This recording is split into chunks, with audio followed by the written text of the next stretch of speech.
علی علی حق ہے، علی حق ہے، علی حق ہے، علی علی جدھر حق ہے ادھر مولا، جدھر حق ہے ادھر مولا، جدھر مولا ادھر حق ہے۔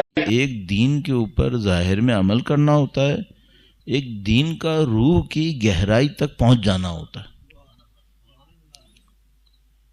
ایک نماز پڑھنا ہوتا ہے، ایک نماز قائم کرنا ہوتا ہے۔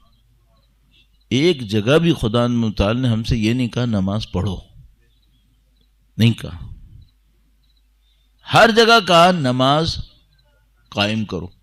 بھئی یہ کوئی فرق ہے یا نہیں ہے؟ قرآن کریم میں تو کہتے ہیں ایک واو بھی اضافہ نہیں ہو سکتا، کیونکہ کلام خدا کا ہے۔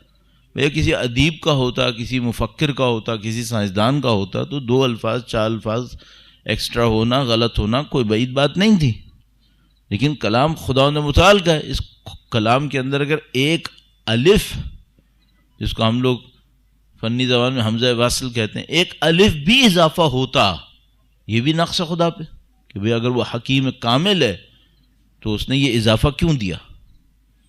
ایک لفظ بھی کیوں اضافہ ہے؟ اچھا اگر ایک لفظ بھی اضافہ نہیں ہے تو خدا متعال نے کیوں کہا ہے نماز قائم کرو؟ کہتا ہے نماز ادا کرو۔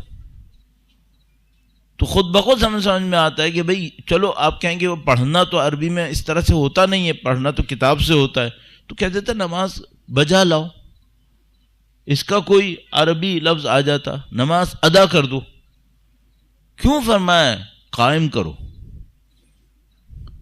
قائم کرو کیوں یہ کہا؟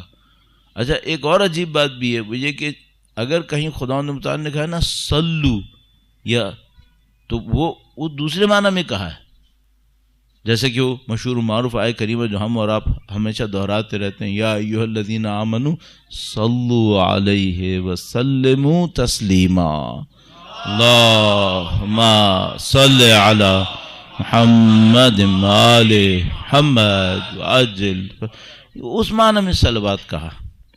لیکن نماز کی رکھا قائم کرنا، بہت تیزی سے میں اس کو عرض کر دوں، فرق کیا ہے؟ فرق یہ ہے کہ بھائی ایک دفعہ ہم کوئی چیز ظاہر میں انجام دیتے ہیں، ایک دفعہ وہ ہماری روح کی گہرائی تک پہنچتی ہے۔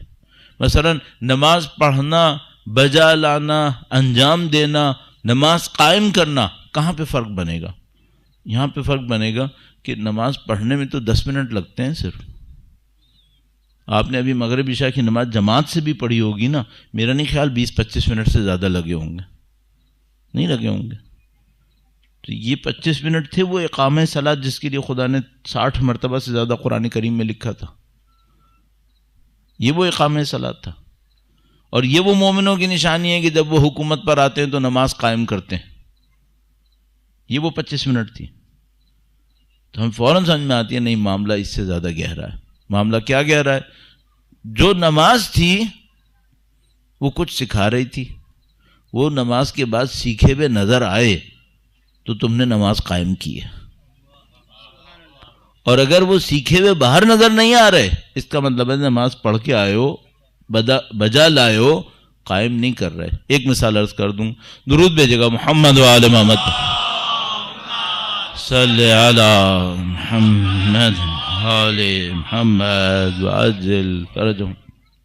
یہ کوئی میتھمیٹیکل کیلکولیشن نہیں کی جا سکتی، لیکن مثلاً اگر توجہ فرمائیں وقت کے اعتبار سے تو نماز میں جو اچھا خاصا ٹائم ایک رکعت کا ہے، مثلا اگر کوئی انسان ایک رکعت 2 منٹ میں پڑھتا ہے، بعد کوئی ممکن ہے کم میں پڑھ لے، 1 منٹ میں پڑھے، تو ٹھیک ٹھاک وقت اس کا قیام میں لگتا ہے۔ سورہ فاتحہ پڑھے گا، دوسری سورہ پڑھے گا تو ٹھیک ٹھاک وقت لگے گا، قیام میں اس کا وقت لگے گا۔ اچھا یہ جو قیام ہے یہ کیا ہے؟ یہ قیام 2 معنی میں ہے، ایک تو یہ کہ میں قائم کھڑا ہوں، سیدھا کھڑا ہوں، یہ قیام ہے۔ دوسرا کہتے ہیں نہیں بھائی یہ تو ظاہر کا معنی ہے، باطن کا معنی کیا ہے؟ کہتے ہیں باطن کا معنی اس کا یہ کہ یہ قیام وہ ہے جب تم خدا کے سامنے قائم کھڑے ہوگے، یہ قیام حشر ہے، یہ محشر کا قیام ہے۔ تو تم جب خدا کے سامنے کھڑے ہو تو ایسے مؤدب کھڑے ہونا جیسے قیامت کے دن، محشر کے دن اللہ کے سامنے تم نے کھڑا ہونا۔ اور یہ جو تمہاری آج نماز میں حالت ہے نا، یہی تمہیں اس دن ایسا کھڑا کرے گی جس طرح آج تم نماز میں کھڑے ہو۔ اور اگر آج لاپرواہی سے کھڑے ہو، اس کا مطلب ہے میدان حشر میں بھی مصیبت میں پڑو گے۔ سب سمبولک ہے، سب کا سب لگا ہوا ہے. اچھا کوئی یہ کہے کہ میں ظاہری طور پر تو جسم سمیٹ کے کھڑا ہو گیا لیکن میرا ذہن کہیں اور تھا، تو آپ خود بتائیے خدا ظاہر کو دیکھے گا یا ذہن کو دیکھے گا؟ خدا تو ذہن کو دیکھے گا. تو وہ قیام آپ کا اور میرا نماز میں جو محشر میں ہمیں خدا کے سامنے سرخرو کرے، وہ جسمانی قیام ہے یا ذہن کے ساتھ فکر کے ساتھ قیام ہے؟ اب بدبختی اس کی جس کا نہ جسمانی ہو نہ فکری ہو. کیا مطلب؟ وہ جسم کے ساتھ بھی یوں کر کے کھڑا ہوا ہے.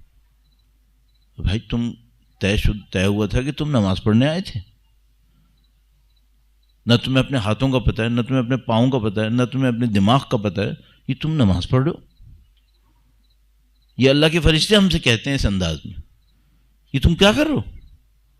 اور اس قیام سے تمہارا اس محشر کے دن قیام طے ہونا ہے کہ تم نے یہ قیام کیسے کیا تھا. اب بتائیے کتنے لوگوں نے نماز قائم کی ہے؟ اچھا یہ تو ایک کنیکشن ہو گیا، یہ تو روحانی کنیکشن ہو گیا. وہ جو بیچ میں بات کی والی بات تھی وہ کیا تھی؟ وہ یہ تھی کہ اگر کوئی نماز کو صحیح قائم کر لے تو وہ کیا احساس کرے گا؟ ایسے جیسے میں خدا کے سامنے کھڑا ہوں. تو دو نمازوں کے درمیان وقت کو یہی سوچے گا کہ میں خدا کے سامنے کھڑا ہوں. تو جو دو نمازوں کے درمیان یہ سوچ رہا ہو کہ میں خدا کے سامنے کھڑا ہوں، وہ گناہ کرے گا. اس طرح ان الصلاۃ تنہی عن الفحشاء والمنکر، اس طرح نماز بے حیائی اور برائی سے روکتی ہے. تو انسان کے ذہن میں آتا ہے نا بھائی نماز ہی اتنے ڈھیر سارے ہیں، بے حیائی برائی کیوں نہیں رک رہی ہے؟ وہ بے حیائی برائی اس لیے رک رہی کہ نماز پڑھ رہے ہیں،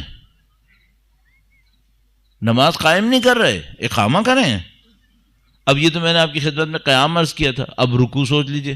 رکوع کیا تھا؟ رکوع یہ تھا کہ اے خدا میں تیری راہ میں گردن کٹانے کو تیار ہوں.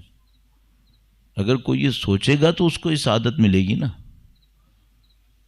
اچھا سوچے گا ہی نہیں، چلو سوچ لے نہیں کٹی گردن، خدا کس پہ جزا دیتا ہے؟ نیت پہ دیتا ہے نا.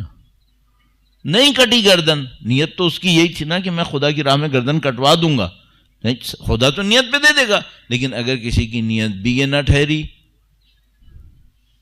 اب یہ چاہتا ہے ثواب ملے مجھے شہداء کا. کیوں؟ بار بار دعا کر رہا تھا اللہم احشرنا تحت لواء الحسین. لواء الحسین تو سید الشہداء کا لواء ہے، لواء نہیں پرچم. پرچم امام حسین شہداء کا پرچم ہے، اس کے نیچے اس نے جانا جس کی گردن کٹی ہو. کم سے کم نیتن ہی کٹاؤ.